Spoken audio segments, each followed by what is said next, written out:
Welcome to Talkin Science Uncut. Matt Miller with you. Thanks for joining me once again on a Saturday at 8 o'clock for the uncut edition of Talkin Science. Produced live across Twitter, YouTube and Facebook. And we're producing live because at this point I don't have the technology or the capability to go 100% physically live at this stage. Today, the Eta Aquarids lit up Australia's pre-dawn skies during the week. SpaceX and Blue Origin officially won the bids for Artemis, and Hubble spotted Comet Atlas breaking up. It's Saturday, May 9, 2020. Let's get into it. Across Apple Podcasts, Spotify, Google Podcasts and YouTube, this is Talking Science with Dr. Brad Tucker and Matt Miller. Here he is, Dr. Brad Tucker. Happy Quarantine Tuesday. Yeah, how's it going? Oh, really good, really good. It's a 4-day weekend for me with all the other stuff that I do in my life, so that's really nice. Here we are talking science instead. That's right, a good distraction from all the earthly woes. I can't believe, as I was recording that intro, day 44 of lockdown now. Since we started keeping track of it, I think we might be a day or two out officially. But that is an incredible statistic. There's a bit of easing going on, which is always good.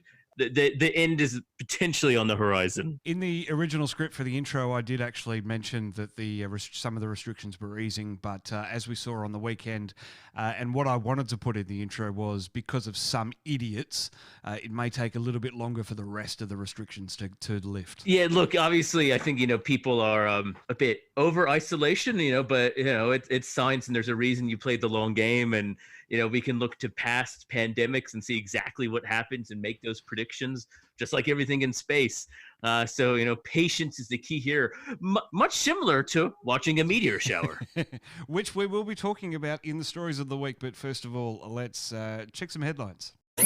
Talking Science headlines.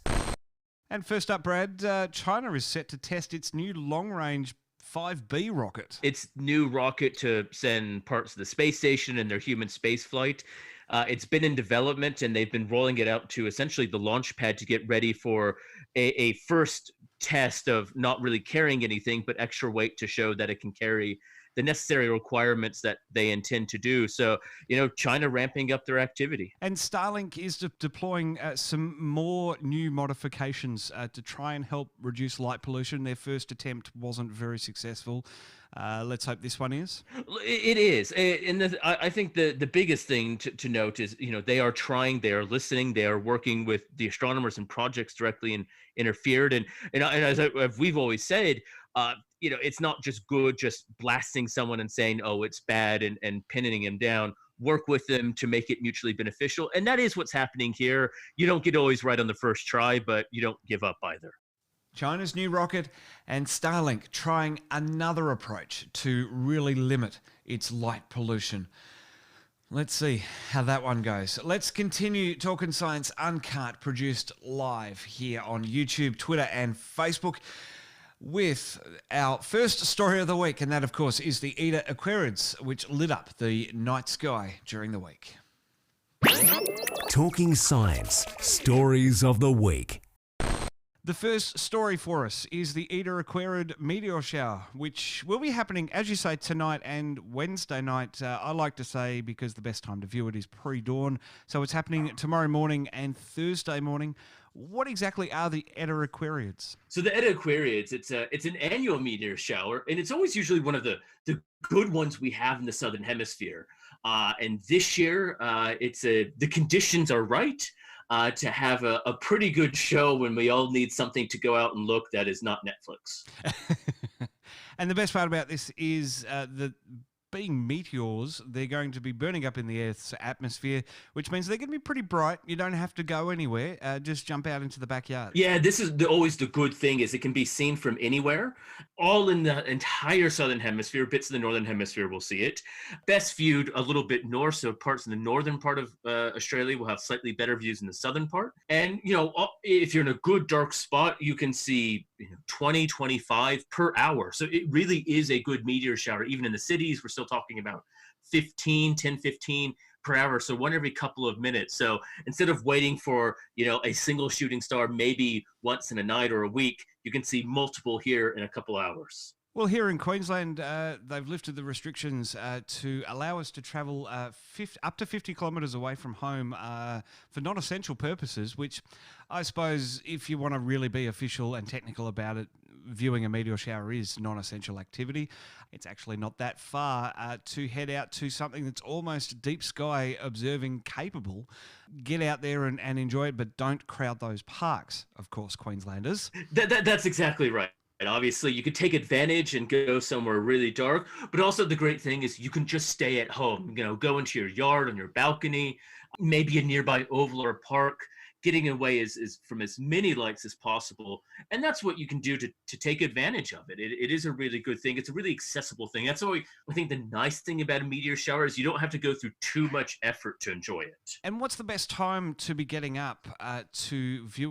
When's the peak of activity each morning? So really the best times are from about 4 a.m. on Wednesday and Thursday morning. And that's because I know it's a bit early in the morning, but the point in sky has risen high enough so you can start to see it, and also the moon will have set, because we don't want the moon to interfere and wash out some of those fainter things. So the moon will be set, and it'll be nice and high in the sky. So you have a good good hour and a half to 2 hours of good solid meteor shower observing. Very, very cool. And the research that I was doing leading into today's show tells me that the Eta Aquarids are from the tail of Halley's Comet. Yeah, that tail is essentially rock and ice melting as it goes around the sun, and that's what produces the tail. Well, there's little bits in that, and it's kind of like a boat traveling through the water. It leaves a wake and a trail of debris, and the Earth passes through that trail, and we see these things burning up in our skies, and they burn very bright.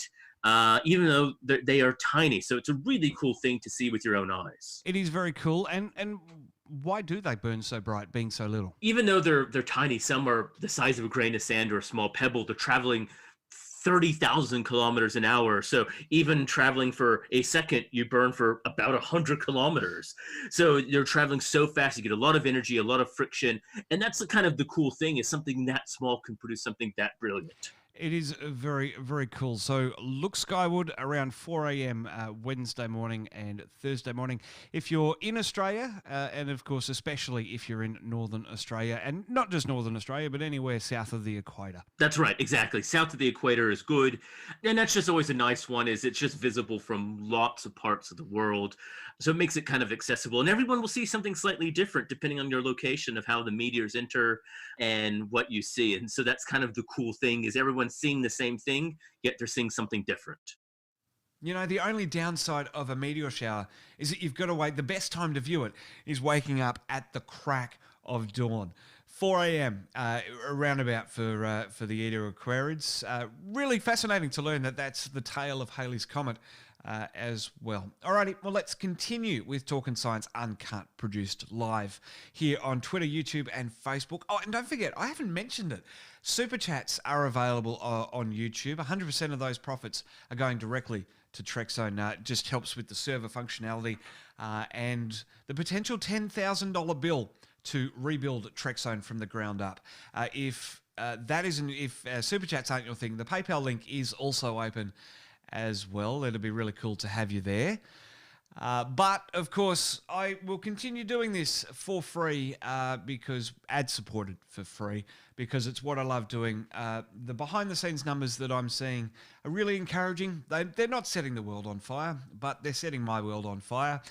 Let's continue with another story of the week. And this one, the second one, is the Artemis missions, SpaceX and Blue Origin, have officially been awarded the contracts by NASA. Talking Science, stories of the week. Alrighty, Brad, it's time to talk Elon Musk and Jeff Bezos, but not what they're doing or not doing, saying or not saying. It's rather about their space companies, SpaceX and Blue Origin. They've officially been awarded the contracts for NASA's Artemis missions. This was sort of just the official signing of the piece of paper, really, wasn't it? Yeah, we've been itching close that we knew NASA through talking about it that they were going to work with a private company to develop their lander, the lunar lander. We talked about when Blue Moon, which is Blue Origin's lunar lander, was slightly unveiled as the early prototype. But what they have officially announced is, yes, here are the contracts, and now here's where the work begins. There's 3 companies vying to win ultimately the design over to be that official lander, the really only the second vehicle that would land people on the moon, and the first built by a private company. So a very big thing, big stakes, and something interesting to see, but confirms what we've been talking about and knowing would happen. I did allude to it there when we started this topic, that the billionaires, the billionaire owners of these companies are maybe doing some things that aren't probably in the best interests of humanity, but they are funding these companies, which I guess sort of gives them a little bit of a free pass, maybe. I think it's. I don't want to get too political. No, it's trying to find the really, right balance. What's he saying? Yeah, you have to be a bit eccentric, I think, to do what they're doing. That might be a correct term. And I don't think it gives you, you do one good thing and it gives you excuse for other actions. But we also, I think, have to view that while they may be financing these companies, the contracts are coming in from NASA and other groups to pay for it.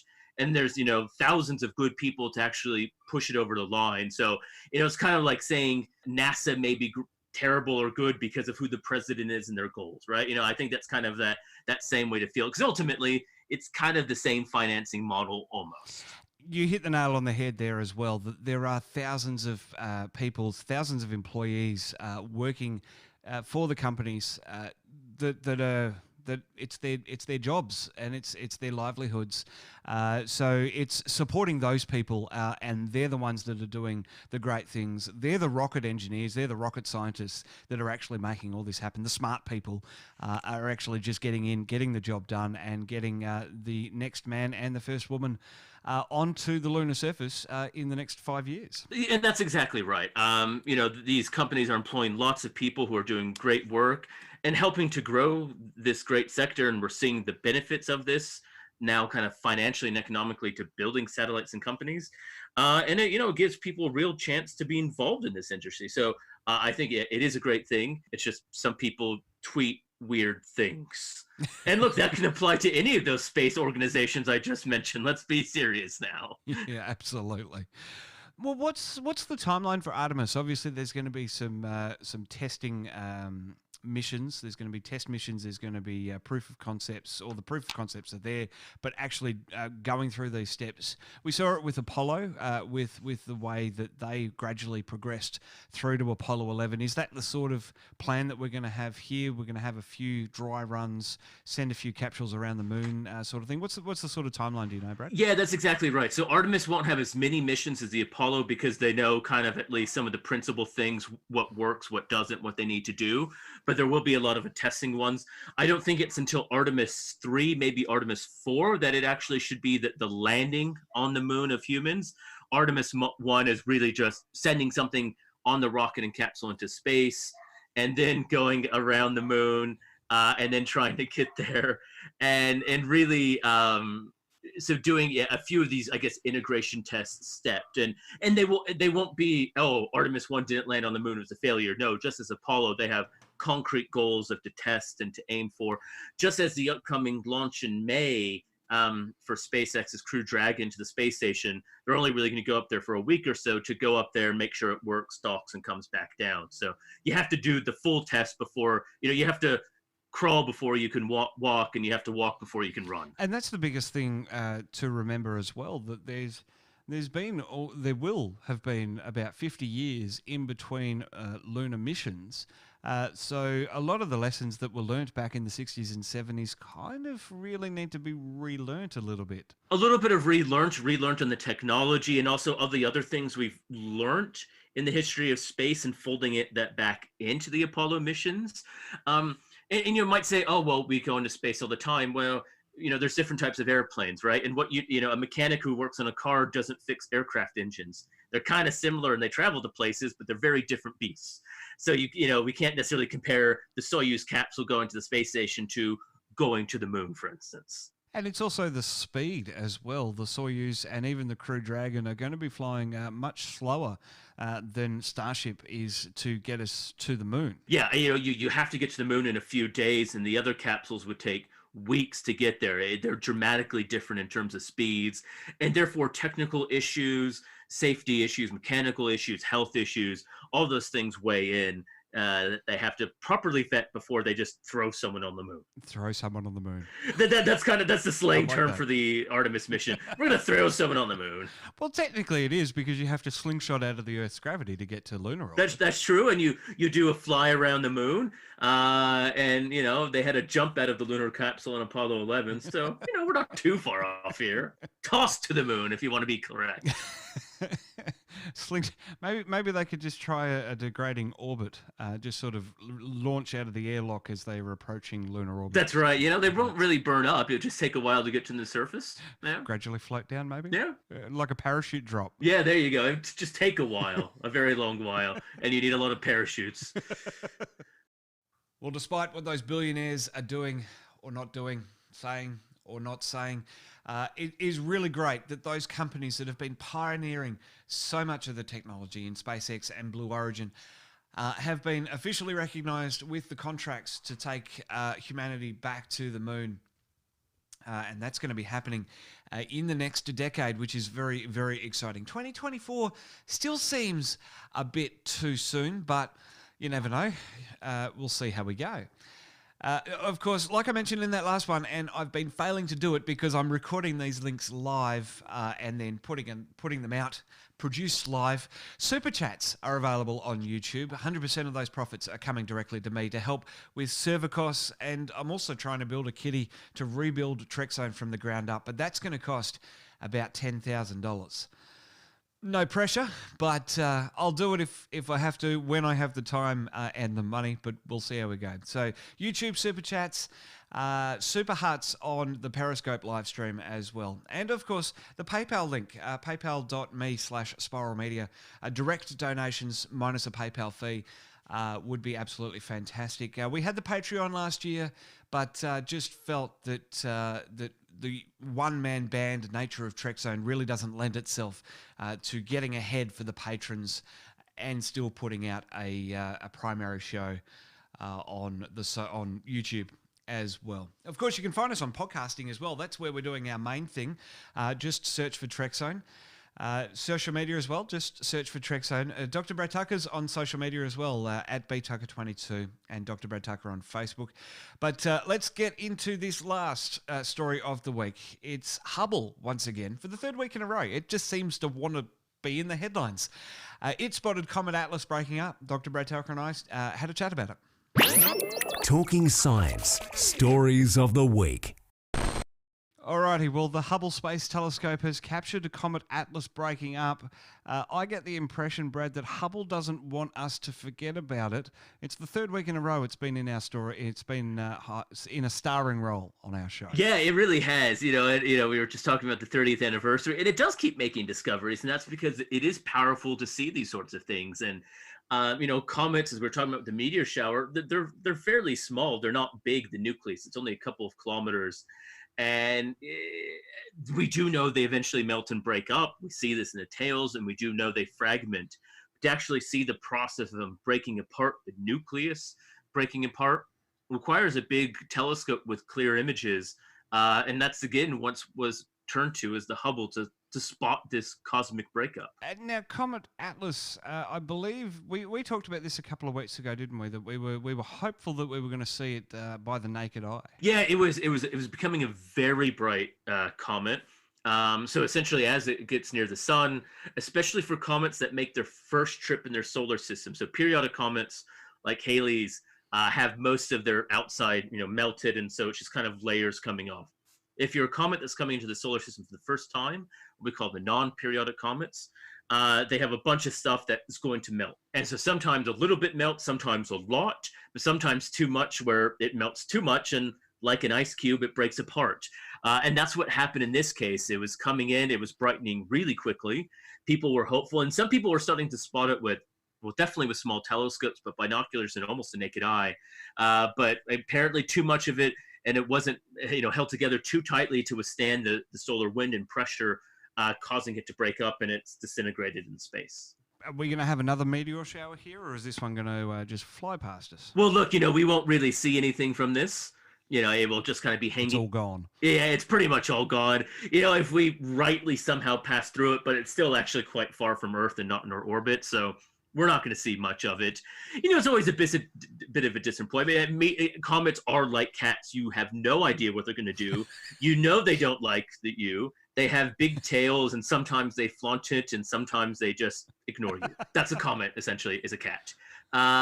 So they're a crapshoot. But there may be another one. Comet Swan, discovered in Victoria, is becoming bright. Some people are reporting it now, naked eye visibility.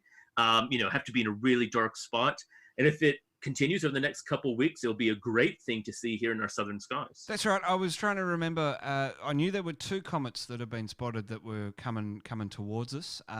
So Atlas was the first one.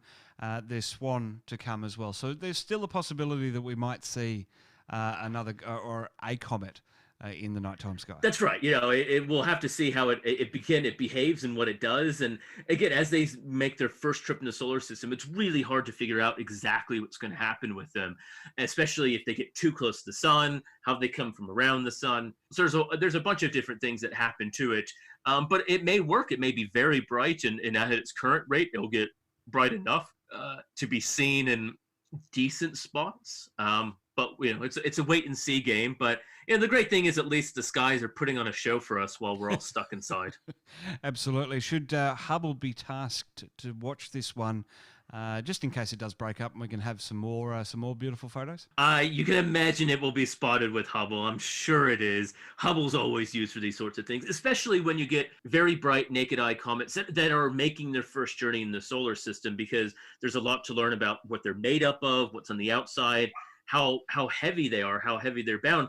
For also simple purposes, knowing what comets are made up of and how strong they are, so that if one's going to hit Earth or another planetary body, we know what to do, because they have hit planets. We saw this with Shoemaker-Levy 9 hitting Jupiter in 1994 and the hole it created. Absolutely incredible images out of Hubble. It's fascinating to think that 30 years on, it's still producing some amazing astronomical imagery. And it's a shame Comet Atlas couldn't swing by a little closer and say g'day. Would have been fun to check that one out with my telescope. But there we go. That's the way it happens.